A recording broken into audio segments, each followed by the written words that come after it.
안녕하세요. 저는 하도사. 저는 벨목사입니다. 신학 이슈 시작합니다. 네. 예.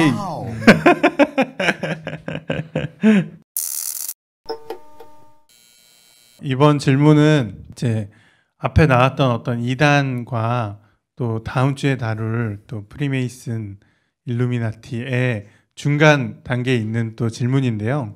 많은 분들이 이제 종말론에 대해서 이렇게 궁금해 하시더라고요. 막 해화나 명동 돌아다니면 이제 등에 뭐 이렇게 메고 돌아다니시는 분들도 많고 베리칩 얘기도 막 많이 하시고 이제 뭐 곧 종말이 온다 회개해라 막 이런 얘기를 많이 하는 분들이 계신데 우리 그리스도인들은 그런 메시지에 대해서 어떻게 받아들여야 되는지 또 그런 메시지는 도대체 어디에서 근거해서 나온 건지 목사님께 여쭤보겠습니다. 네, 그 종말론은 사실은 기독교의 아주 고유한 특징 중에 하나입니다. 물론 기독교만 종말론이 있는 건 아니에요. 불교에서도 미륵사상 같은 것들이 있어서 미래에 천지가 개벽되는 것과 관련된 신앙들이 있었죠. 근데 아마도 그런 것들과 비교했을 만큼 그 기독교는 처음부터 종말론이 기독교의 아주 핵심적인 가르침 중에 하나였습니다. 일단 예수님 자신이 너희들 중에 내가 다시 돌아오는 것을 살아서 보는 자도 있을 것이다. 이런 말씀을 하셨던 기록이 있었기 때문에 초대교회 신자들 자체가 주님의 재림을 기다리면서 신앙생활을 했고 그래서 초기에 굉장히 큰 박해 같은 것들을 견딜 수 있는 힘이 있었죠. 왜 그러면 금방 세상이 끝날 거다라고 생각했으니까요. 또 동시에 종말론은 교회사에서 그 가장 골치 아픈 주제이기도 했습니다.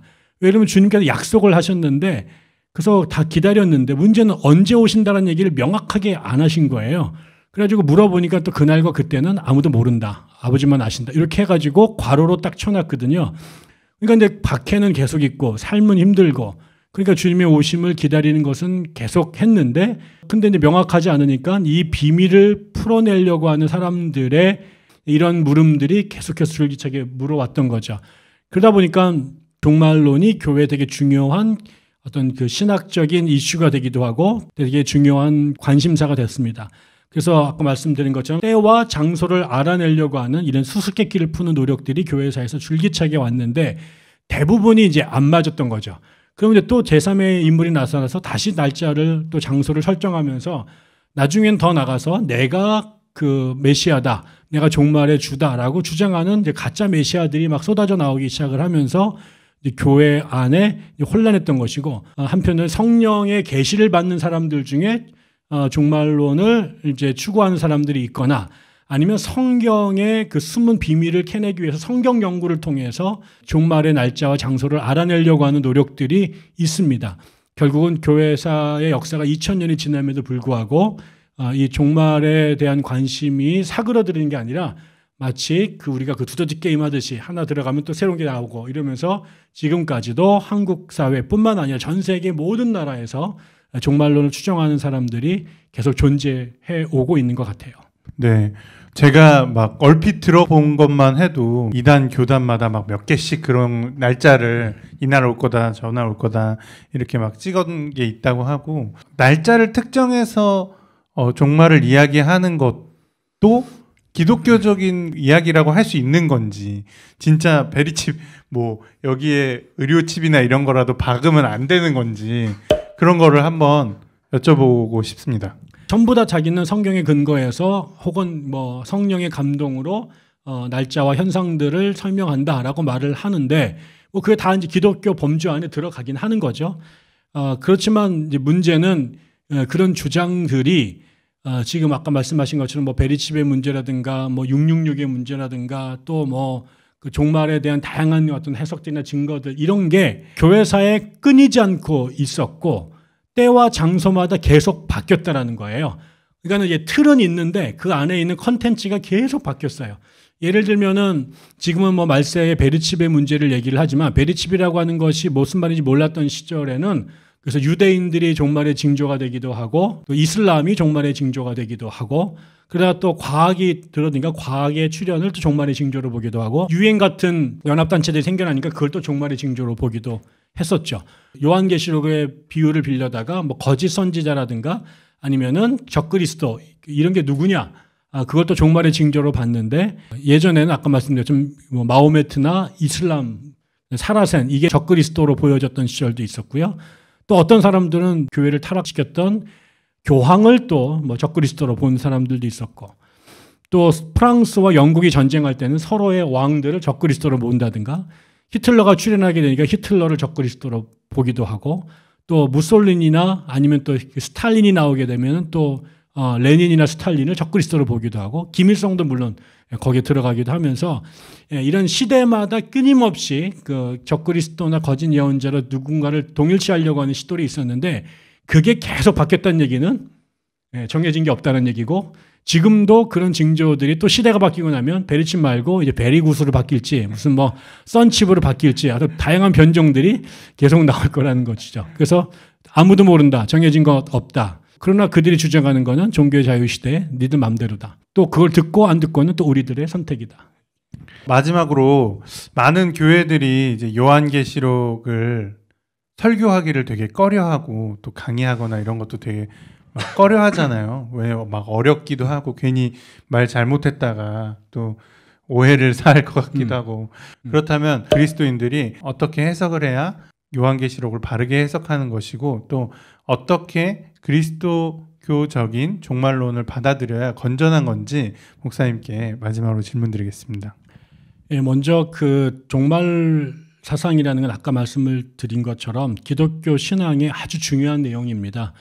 그래서 그 신약 성경을 연구한 학자들은 종말론, 에스카톨로지라고 하는 주제가 신약 성경을 이해하는 아주 중요한 열쇠라고 관심이 대단하고요. 그리고 종말론이라고 하는 것이 또 조직신학적 관점에서도 교회사에서 대단히 중요한 얘기를 하죠. 그래서 몰트만 같은 사람은 종말론이라는 게 우리 신앙의 마지막 얘기가 아니라 신앙의 첫 번째 장 얘기가 되어야 된다.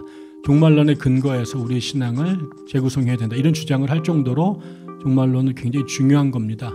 그래서 새하늘과 새 땅에 대한 꿈들, 하나님의 나라의 실현 이런 과제들을 내려놓고는 기독교라고 말할 수 없을 정도로 종말론 되게 중요하다. 그래서 제대로 이해하기 위해서 열심히 공부하고 노력해야 된다는 게 첫 번째 대전제입니다. 그런데 이제 문제는 잘못된 종말론이 의해서 너무나 많은 사회와 교회에 폐해를 끼쳐왔다는 거죠. 어떤 것보다 사회에 부정적 영향을 끼쳤던 것이 무엇인가 보면 그거는 결정적으로 종말론 혹은 종말론에 심취했던 종교들이라고 말할 수 있을 것 같아요. 그래서 종말은 되게 중요한 이야기지만 분명한 거는 그 날과 장소를 알려고 하는 것은 성경에서도 아무도 알 수가 없다.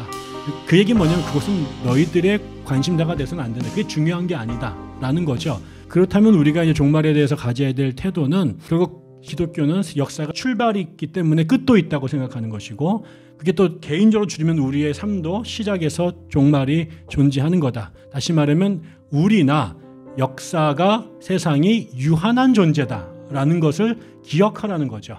영원토록 끝나지 않을 것처럼 변화 없을 것처럼 생각하는 것이 아니라 영원하고 변하지 않는 것은 하나님 한 분이시고 모든 피조물 그다음에 피조 세계는 유한하다. 제한적이다. 시간적으로 한계가 있다. 그렇기 때문에 그 제한된 시간 안에서 하나님의 백성으로 온전히 살기 위해서 노력해야 된다. 그렇기 때문에 우리가 겸손해야 되고 주어진 환경에서 최선의 삶을 살도록 노력해야 된다라고 하는 그 가르침이 저는 종말론의 더 큰 가르침이라고 생각하는 거죠. 그래서 우리에게는 시간이 많지 않은 거예요. 그래서 더 열심히 사랑하고 더 열심히 정의를 추구하고 더 아름다운 세상을 살기 위해서 몸부림쳐야 된다라는 거죠. 그래서 그런 의미에서 종말론은 인간에게 안타까움이기도 하지만 인간의 삶을 고귀하게 만드는 굉장히 중요한 가치라고 생각을 하고요. 끝으로 요한계시록을 어떻게 볼 거냐라는 문제입니다. 요한계시록은 기본적으로 2000년 전에 앞으로 2000년 후에 벌어질 일을 쓴 게 아니죠. 요한계시록을 정직하게 읽어보고 학자들의 주장에 따르면 그 예수님 이후에 초대교회가 로마의 박해를 당하던 시절에 박해로 인하여 신앙이 흔들리는 교회를 향해서 주님께서 부활하시고 세상을 바꾸실 터이니 지금 로마의 박해에 굴하지 말고 신앙을 지켜라라고 하는 그 당시에 박해받는 교회를 향한 신앙의 권면을 목적으로 쓴 글이라는 거죠. 그런 맥락에서 요한계시록을 읽어야 되고 또 요한계시록을 구성하는 수많은 비유들이나 아니면 이야기들이 있는데 이게 전부 다 구약 성경에서 가져온 것들입니다. 그래서 구약에 나와 있는 수많은 묵시문학들을 정확하게 이해를 하게 되면 그 요한계시록을 이해하는데 굉장히 도움이 된다. 그러면 2000년이 지난 우리들은 요한계시록과 무슨 상관이냐? 라고 말하면 여전히 초대교회가 당했던 박해와 위기의 상황이 오늘날 우리는 그 겉모양은 다르지만 본질적으로 비슷한 위기와 위험 속에 놓여져 있다는 거죠. 여전히 교회는 흔들리고 신자들은 넘어지고 배교할 가능성이 있다. 그 시대에 우리가 과연 어떻게 신앙을 잃어버리지 않고 하나님의 충실한 백성을 살 것인가 라고 하는 관점에서 요한계시록은 굉장히 중요한 가르침을 우리에게 주고 있다. 근데 이것을 수천 년 언제 벌어질지 모를 미래 환타지 소설로 읽게 되면 그때부터는 요한계시록의 본질도 잃어버리게 되고 교인들을 혼란 속에 빠질 수 있는 아주 위험한 문서가 될 수 있다. 근데 요한계시록은 위험한 정도령이 쓰는 정감록 같은 책이 아니라 오늘 우리를 향한 아주 준엄한 그리고 지혜로운 목회서신과 같은 책이다. 그래서 저는 적극적으로 요한계시록을 열심히 공부하고 읽어야 된다라고 생각합니다. 그런 맥락에서. 저희 그러잖아요. 그냥 평생 아프지 않고 죽지 않을 것처럼 살아가다가 너무 건강하게 잘 살던 뭐 친구나 이런 사람이 갑자기 뭐 사고를 당해서 죽는 걸 경험할 때 삶의 유한함과 또 실존성에 대해 생각해 보잖아요. 지금 여기에 살아가고 있는 어떤 신 앞에 나 뭐 이런 걸 생각해 보게 되는데 그런 의미에서 좀 종말론을 묵상해 보면 어떨까 그런 생각을 또 해봅니다. 네.